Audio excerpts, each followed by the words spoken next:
I actually owned HR for most of the company's original history, which is bizarre for a CTO to also be the head of HR. Eventually we got to a point where we had an HR leader, but I was passionate about core values, I was passionate about people, even at that age.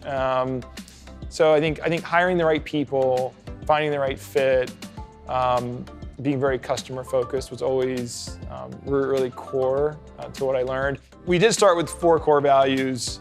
After 2 years, we eliminated one and then added 4 different ones. I think, so what question is, well, we eliminated one. Is that a culture mistake?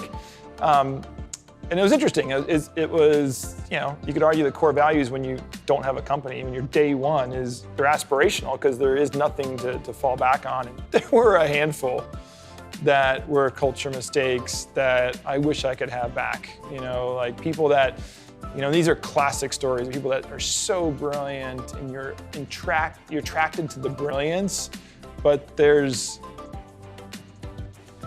something else that comes along with that brilliance which takes away from everyone else. I think our culture has actually been relatively consistent throughout all of Pendo. The core values have really, for all intents and purposes, stayed the same.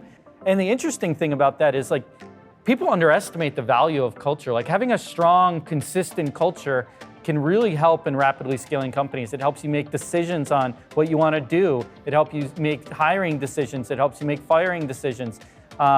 You can put a lot of decisions in front of a culture test. Like, does it fit our culture? Does it feel right?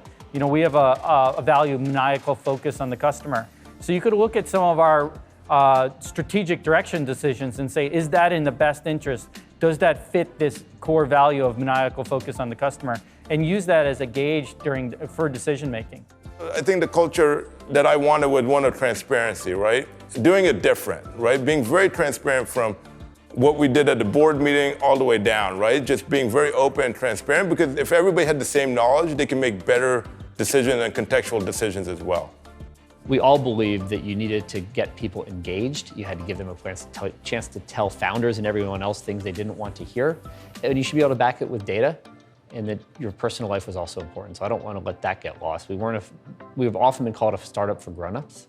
And it's something I think we all hold dear. That doesn't mean you don't work hard. I work very hard, but it does mean that if your kid gets sick at school at 2 in the afternoon, you go home and pick up your kid, and you don't have to apologize for it.